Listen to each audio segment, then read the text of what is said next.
Anda pernah kan awal-awal semangat banget bikin resolusi, baru jalan beberapa minggu, kok rasanya motivasinya udah hilang gitu aja?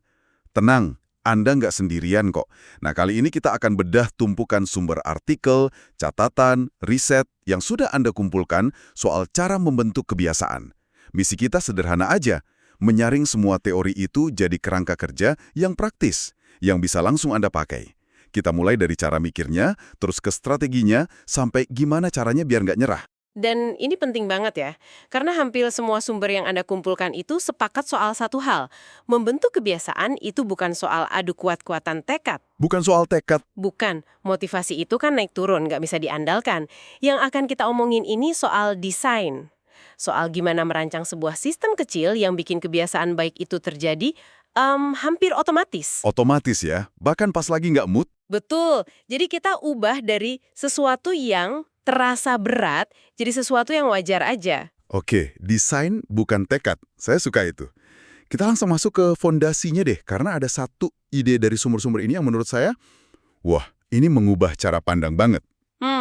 Biasanya kan kita fokus ke hasil ya, saya mau turun 10 kilo gitu kan. Tapi banyak ahli justru bilang, mulainya itu dari identitas. Jadi bukan apa yang mau saya capai, tapi saya ini mau jadi orang seperti apa. Persis, ini pergeseran dari outcome-based ke identity-based habits. Dan ini secara psikologis kuat banget loh. Coba bayangin deh. Oke. Setiap kali Anda melakukan sesuatu, sekecil apapun, itu kayak Anda lagi ngasih satu suara untuk tipe pribadi yang Anda inginkan. Anda meditasi semenit, Anda ngasih suara untuk saya ini orang yang tenang. Wah, jadi setiap tindakan kecil itu jadi bukti buat diri sendiri ya? Tepat. Di salah satu sumber ada contoh bagus soal ini. Ada 2 orang ditawari rokok. Orang pertama bilang, enggak, makasih, saya lagi coba berhenti. Orang kedua bilang, enggak, makasih, saya bukan perokok. Itu kan beda banget ya rasanya. Jauh lebih kuat. Jauh. Karena orang pertama itu identitasnya masih perokok. Dia masih melawan dirinya sendiri. Sementara yang kedua, Identitasnya sudah berubah. Kebiasaan itu bukan paksaan lagi, tapi udah jadi bagian dari dirinya. Jadi langkah pertamanya yaitu, tentukan dulu Anda mau jadi orang seperti apa. Bukan saya mau olahraga, tapi saya mau jadi orang yang nggak pernah kelewat jadwal olahraganya. oke, jadi identitasnya udah jelas nih. Saya adalah orang yang sehat dan aktif. Tapi kan rasanya lompatannya jauh banget ya. Dari sekedar punya identitas itu ke, katakanlah, lari 5 km tiap pagi. Nah, disinilah semua sumber Anda itu sepakat soal satu hal, yang kedengarannya agak aneh. Apa tuh? Mulailah dari sesuatu yang konyol. Benar-benar konyol saking kecilnya. Konyol. Iya, ini yang disebut aturan 2 menit.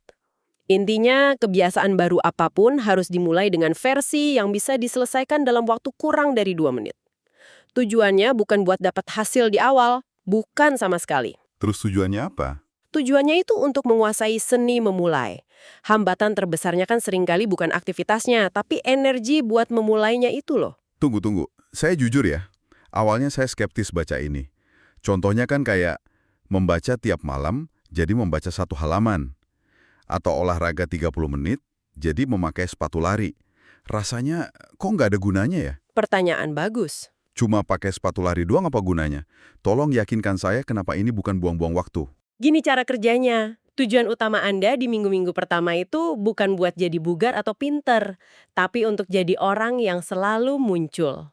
Selalu muncul. Ya, Anda lagi ngebangun otot konsistensi dengan bikin ritualnya gampang banget cuma pakai sepatu lari, Anda menghilangkan semua alasan buat nggak melakukannya. Setelah Anda berhasil pakai sepatu lari tiap hari selama seminggu, Anda udah ngebangun identitas sebagai orang yang nggak pernah absen. Oke. Jadi ini soal membangun momentum dulu ya. Menguasai langkah pertamanya sampai jadi refleks. Masuk akal? Nah, Prinsip konsistensi lebih penting dari intensitas, jadi terasa nyata di sini. Melakukan 1 push-up tiap hari sebulan, itu ternyata lebih baik daripada langsung nyoba 50 di hari pertama terus berhenti. tepat. Karena yang pertama itu ngebangun fondasi di otak Anda, yang kedua cuma ngebangun rasa sakit dan gagal. Jadi setelah identitas jelas, langkah pertama udah kecil banget. Kita masuk ke intinya. Arsitektur kebiasaan. Nah, ini dia. Saya paham, konsistensi dulu. Tapi masalah terbesarnya kan, lupa. Di tengah kesibukan, gimana caranya masukin kebiasaan baru yang super kecil ini ke rutinitas? Disinilah konsep merancang sistem itu masuk kan? Benar sekali. Anda nggak bisa cuma ngandalin ingatan. Anda harus merancang lingkungan dan rutinitas Anda. Sumber-sumber Anda itu konsisten merujuk ke 3 komponen. Pemicu, rutinitas, dan hadiah. Atau biar praktis, buatlah jelas, buatlah mudah, dan buatlah memuaskan. Oke, kita mulai dari yang pertama. Jelas, ini soal pemicu. Salah satu teknik favorit saya dari sini namanya habit stacking atau menumpuk kebiasaan. Idenya sederhana. Kaitkan kebiasaan baru ke kebiasaan lama yang udah pasti Anda lakuin.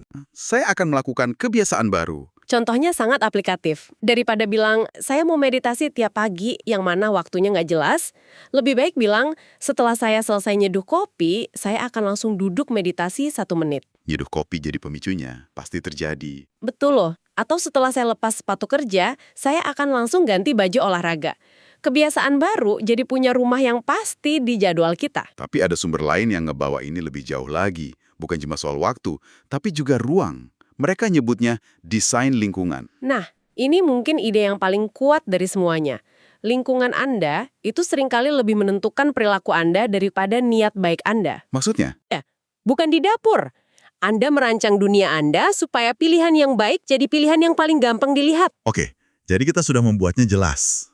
Langkah kedua, menjadikannya mudah. Ini nyambung lagi sama aturan 2 menit tadi ya. Mengurangi gesekan atau hambatan. Tepat. Semakin sedikit langkah antara Anda dan kebiasaan baik, semakin besar kemungkinannya Anda akan melakukannya. Mau olahraga pagi? Siapkan semuanya dari malam sebelumnya. Baju, sepatu, botol air.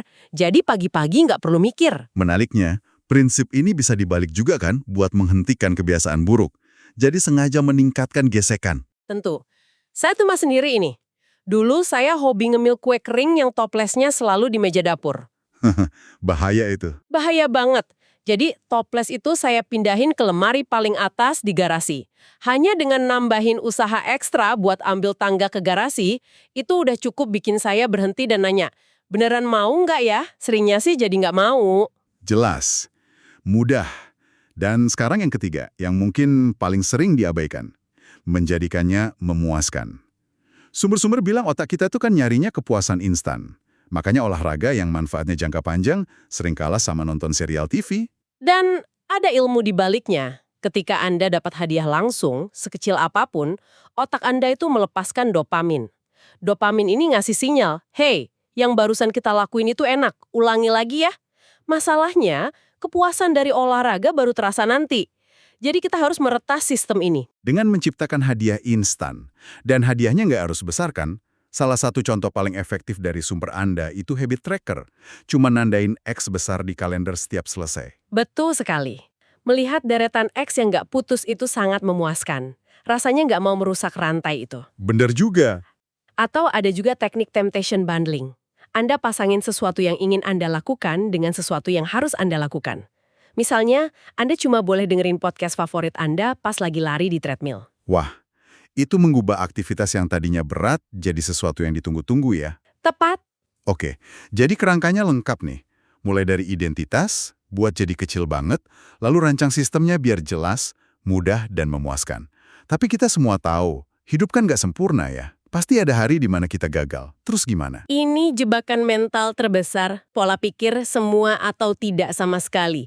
Orang mikir, hari ini gagal, ya udah sekalian aja hancur. Iya, sering banget begitu. Padahal kuncinya bukan untuk jadi sempurna, tapi punya rencana pemulihan yang cepat. Disinilah ada satu aturan dari sumber Anda yang menurut saya kuat banget.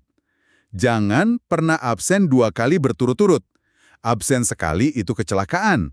Absen 2 kali itu awal dari kebiasaan baru yang buruk. Dan ini memberi kita izin untuk nggak sempurna, tapi menuntut kita buat segera bangkit besoknya. Ini juga soal welas asih ke diri sendiri. Jangan menghakimi. 1 hari buruk nggak menghapus semua kemajuan yang udah Anda buat. Soal ekspektasi juga penting ya. Sangat penting. Lupakan deh mitos butuh 21 hari. Salah satu sumber Anda mengutip penelitian besar, rata-rata itu butuh sekitar 66 hari. Bahkan rentangnya bisa dari 18 sampai 254 hari. Ini maraton, bukan lari cepat. Wah, 66 hari. Oke, itu meluruskan ekspektasi banget. Lalu ada juga strategi, rencana implementasi buat ngadepin kendala ya. Jadi kita ngerencanain kegagalan kita duluan. Betul, formulanya, jika kendala X terjadi, maka saya akan melakukan rencana cadangan Y. Contohnya, jika hujan dan saya nggak bisa lari, maka saya akan lompat tali 10 menit di dalam rumah. Jadi nggak ada alasan buat absen sama sekali. Minimal momentumnya tetap jalan walaupun nggak ideal. Oke, jadi kalau dirangkum ada 4 pilar utama ya. Pertama, mulai dari identitas, jadi orang seperti apa Anda. Kedua, buat langkahnya kecil banget, pakai aturan 2 menit.